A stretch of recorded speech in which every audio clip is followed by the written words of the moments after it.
not, then that will tell. We'll just do that. All right. All right. Lead the lag. Yeah. Sounded good. Oh, you had that on?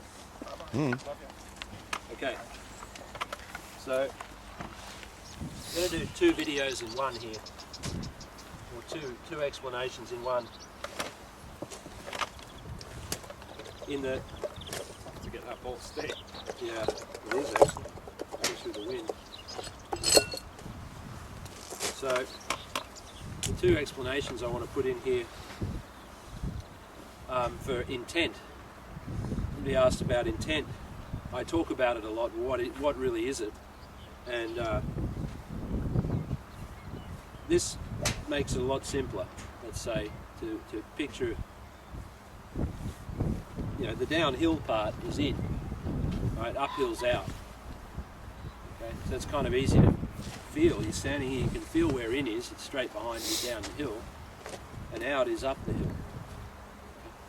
So when I say I have an intent to get up out over the ball, you know, might as well be saying I'm going uphill. When I want to take it in along the axis walls, taking it down the hill. So this motion of the right arm that I talk about, if I go down the axis wall, it's as far as it can go, and then I want it to be going down again.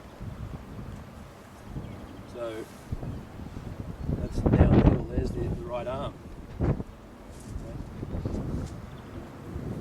So it's not like I go down and back up this way. It's not like I go down and I go back up, because I don't want to go like that.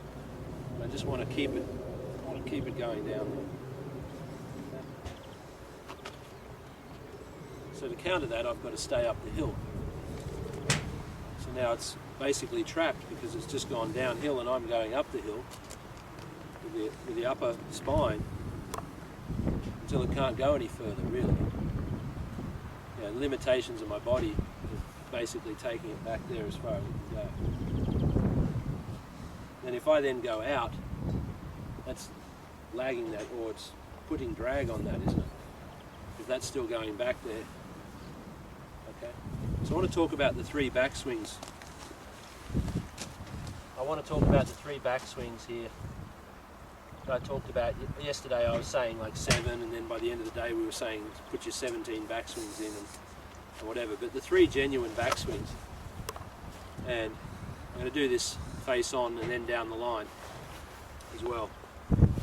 So if I hit an anatomical limit here of going in, okay, then I want to go in some more. I'm going to have to sort of make a bit of room for my body. So I'm on this hill here, and my sacrum, tailbone's going to go down the hill, okay, while the upper spine goes up the hill. That's going to create a little bit more room for my left arm to go in more. And there's the second backswing. And the third backswing is here, taking the whole lower body. I'm going to sit down a little bit again in the sacrum. I'm going to stay up the hill with the upper spine. Here, as I'm still going back, I'm bringing myself into position here, okay, with the lower body. So now I'm in position here, ready. I've made 3 backswings. I'm ready to hit. So from down the line,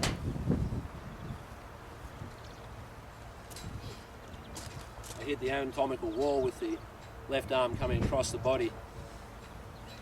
And I'm going to sit down and reach out, and that's going to give me a little bit more travel in the arm. Then as the arms are still going back, I'm going to take the lower body all the way from here, take the whole lower body as a unit, and position it again. I'm going to sit down, reach out, and get into position. This is still winding back. It's not changing direction. Now I'm in position to deliver like that. I can let it all go. So, oops.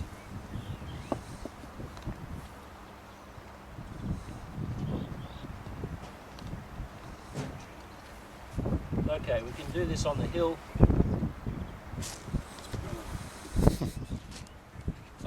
their finger on there till I get a hold Yeah, of sure. Yeah, I can. Please kick it out. That's you. Don't worry. On there. Fed Oh yes, I'm coming. Don't worry. Okay. So I think standing on this hill, it's a bit easier to feel where those 3 backswings are going to do. I'm going to take my hands in. While I leave the club head up the hill, the hands are going to go down the hill. There's the first one.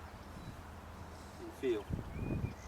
And the second one, I'm going to give myself a little bit more arm travel. I'm going to sit down the hill, and I'm going to balance myself by reaching up the hill, the top of the spine. So I'm going to keep going in that same direction, down the other way. Okay.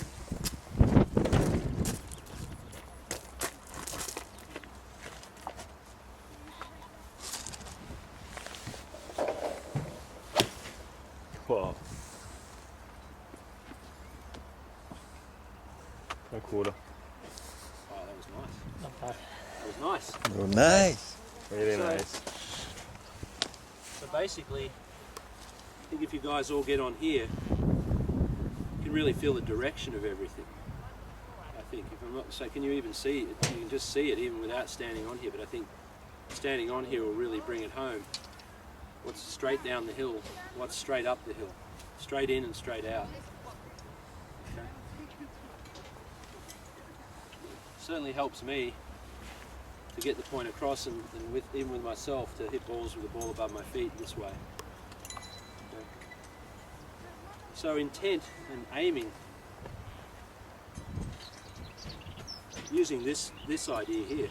If I know I'm downhill and I've got, we haven't gone over this with Pete, Pete hasn't seen this, the quadrant yet, we'll go over that. But anyway, when we put the quadrant down here, and I never want to aim in this back quadrant here, and I never want to aim in there. There's my intent right there. My intent is that I'm going to be aiming forward here. So what I just showed you is off a square baseline here. Got that in. But I'm even going to go just in front of the ball if I want to make sure I'm aiming just in front of the ball or as far forward as I like, depending. So let's just say I was going to aim a bit more forward. And then make that same action.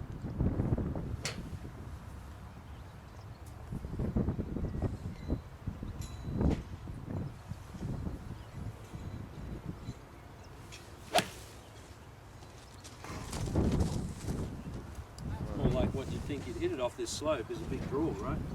Yeah. That's just, I've just built a relationship. But you aim what in that program? All energy or just upper body? Take that bus wheel. Okay. And then you blend it out a little bit with the legs. So you balance it up. When you play golf and you're on slopes, okay, if you want to keep the structure in your spine the same, okay, so that you swing with the arms and the body are the same, what you really want to do is you want to use your legs as the thing to take the slack of the slopes. So if I'm going uphill, I want to have my left leg a little bit more bent here. That puts me kind of into the hill, but it keeps my spine at a very level. I'm sort of leveling out my spine. Level, respect what? Respect to the land or respect? With, say, the horizon, for example. Okay. Whereas if I lean back here on the hill, say I bend my right leg, so I'm going further down. Now I'm going further up the hill. Yeah. Well, depending on how I want to strike the ball, I could do as much or as little as that. If I want to, say it's a really steep slope, I don't want to be leaning into the slope too much, because then I'll just hit straight into the hill. So, but again, it's the legs that give you create the slack. Somebody like Elk, he uses his legs a lot in the swing. He gets through the ball, he'll get his legs going down if he wants to hit a draw. His legs will go down here further, which gets him more forward here. he wants you to fade, he stays up taller, around this way.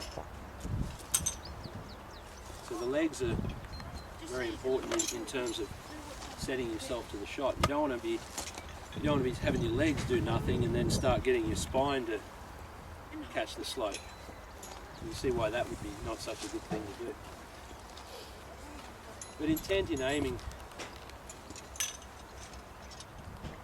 I just think it's something that you're focusing on and you're really sure and clear about what you're trying to do. You know, if I want to pick that ball up, look at the ball, I'm pretty sure of what I want to do. And if I say, I'm going to pick that ball up with my thumb and forefinger instead of just pick it up, I'm being a little bit more sharp in what I'm trying to do. Just adding a layer to what I'm trying to do. So that's where the process of coming into a golf shot, if you've just got a couple of things you're going to do, you're going to aim your lower body. Okay, your whole lower body is going to aim forward of the ball. It doesn't have to be much, I don't think, just as long as it's not aimed back here. You can see that not such a good way to play golf. Right? Most good players, most pros are a little bit this way. Right? Somebody like Elks, he's quite a lot this way. Abe Mitchell talked about it. Didn't want to be a puller. Okay? Didn't want to be here. Okay? You'd almost rather be here. Anything. Okay, we're starting to get red, aren't we? Yeah, Let's go inside.